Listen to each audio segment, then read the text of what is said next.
Welcome back. Today we're going to talk about midpoint. We've already talked about segment length, and now we need to learn some different ways of talking about specific pieces of these line segments.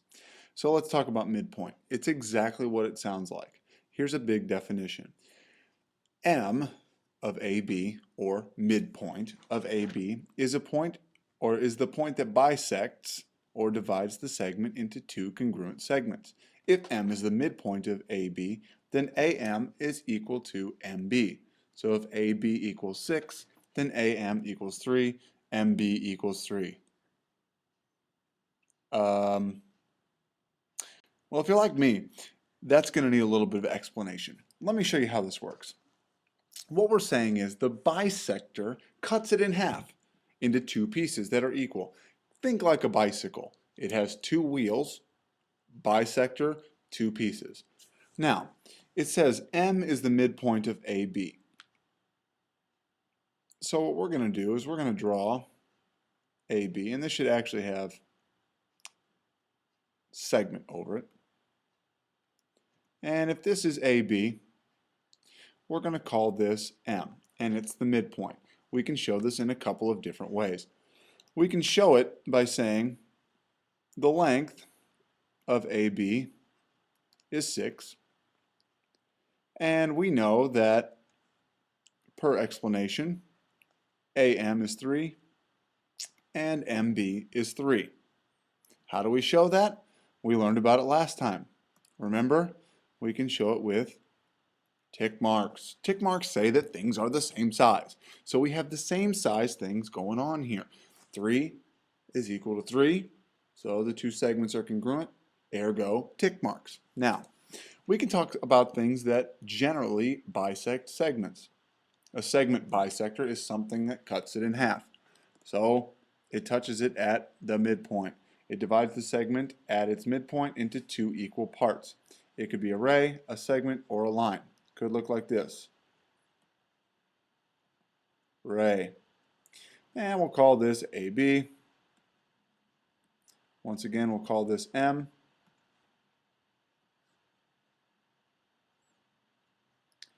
MR, the ray, bisects AB. What about if we had AB,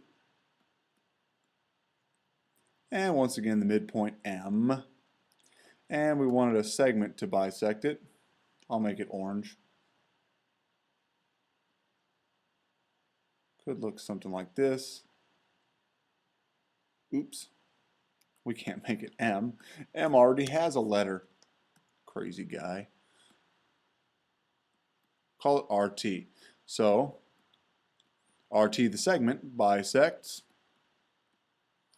AB. Let's draw another AB. AB.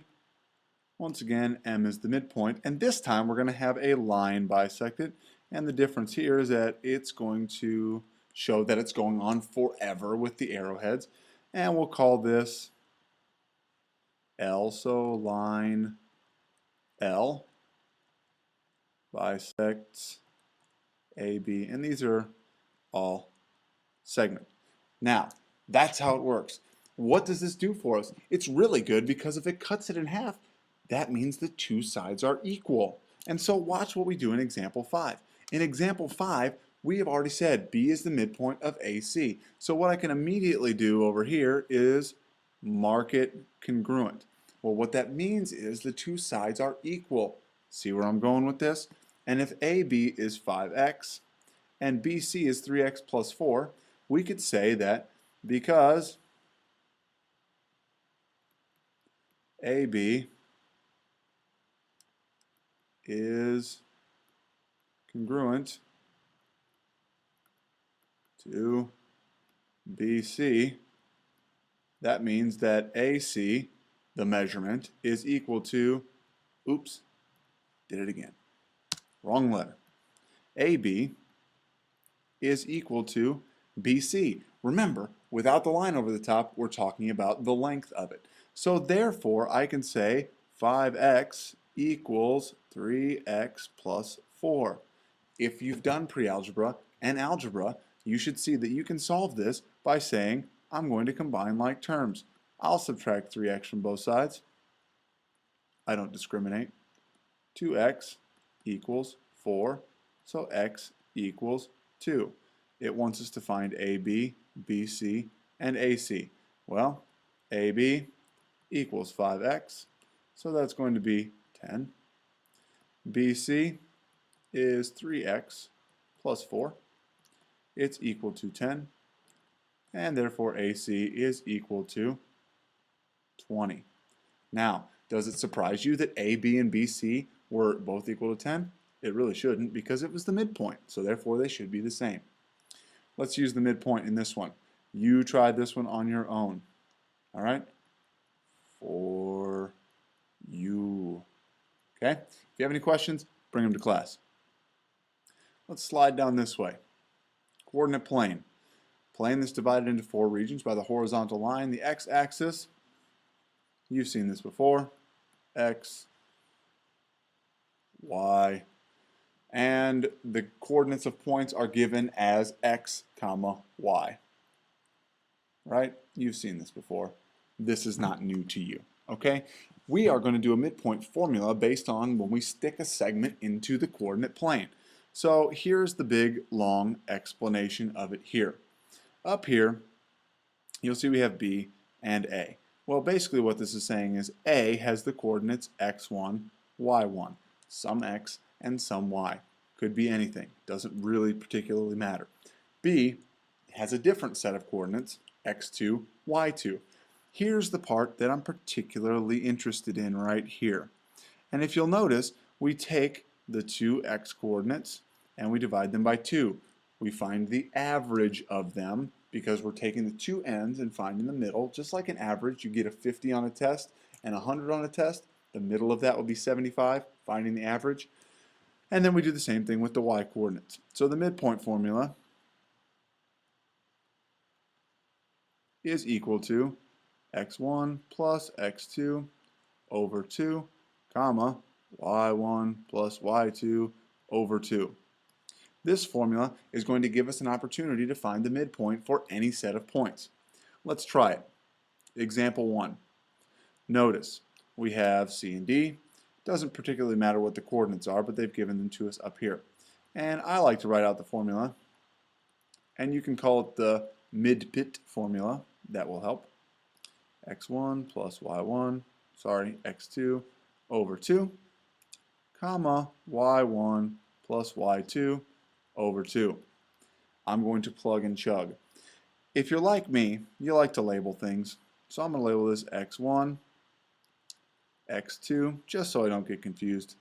And I can label this y1, y2. Let's plug. Put the green ones in. Negative 2 plus 4 over 2, comma, and now I'll put the red ones in. Negative 1 plus 2 over 2. Let's do a little bit of solving here. Negative 2 plus 4 would be 2 over 2. And this is going to be 1 over 2. Let's simplify to 1 comma 1/2. Well, if I look at that here, where would that be? I'm going to go to 1 comma 1/2. Well, that's good. It's a check. We see that that point is actually on the segment, which is good because that means it can actually be the midpoint. And it looks like it's generally in the middle. It's not way up to one side, so that's a good kind of a visual check. So this is the midpoint of CD, the segment. Try the second one on your own where we find the coordinates of the midpoint of EF. Try that one on your own.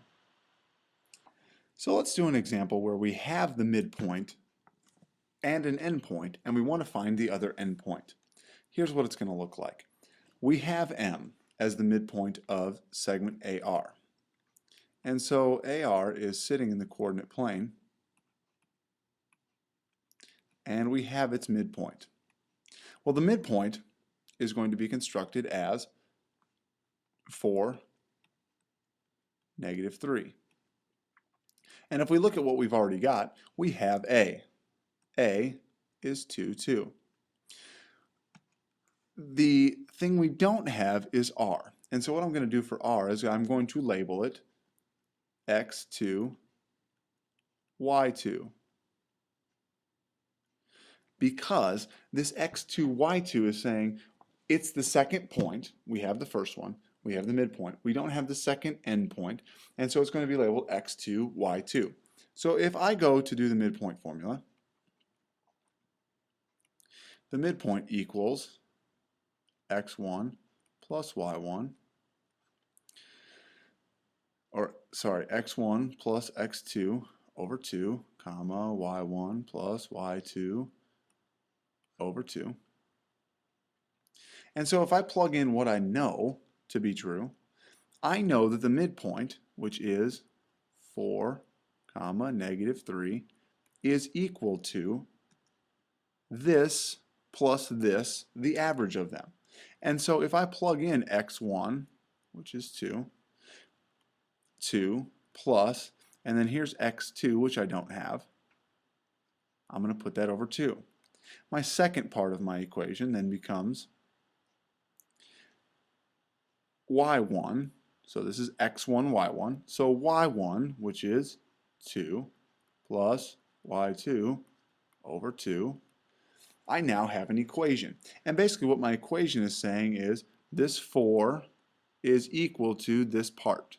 Because if I do that equation and I were to have x2, it would come out as 4. And so up here, I'm going to find my x. And so I'll say 4 equals 2 plus x2 over 2. And when I go ahead and solve, I'm going to multiply both sides by 2. So I have 8 equals 2 plus x2. Subtract 2. 6 equals x2. So this coordinate is now 6. Well, if I check that, 6 plus 2 over 2 would be 8 over 2, which would be 4, which is good because that's my midpoint x coordinate. Let's do the second half of the equation. Okay, I'm going to draw a line. Y equals. Now, this 3, I need another color. Let me get a sky blue here. This negative 3 here is equal to this part here.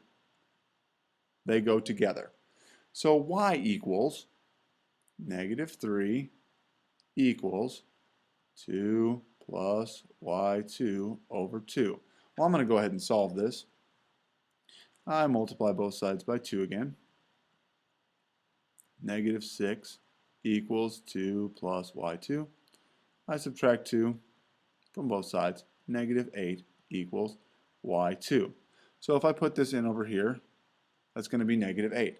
I can check it to see. Negative 8 plus 2 is negative 6. Negative 6 over 2 is 3. Let me look at what this looks like when I plug it all in. 2 plus 6 over 2, comma, 2 plus negative 8 over 2. And that should equal my coordinates. 2 plus 6 is 8 over 2 would be 4. And this would be negative 6 over 2 would be negative 3. Well, if you notice, these are equal. And that's how you do finding an endpoint when you have the midpoint and the other endpoint. See if you can try the next example, guys, and we'll see you next time.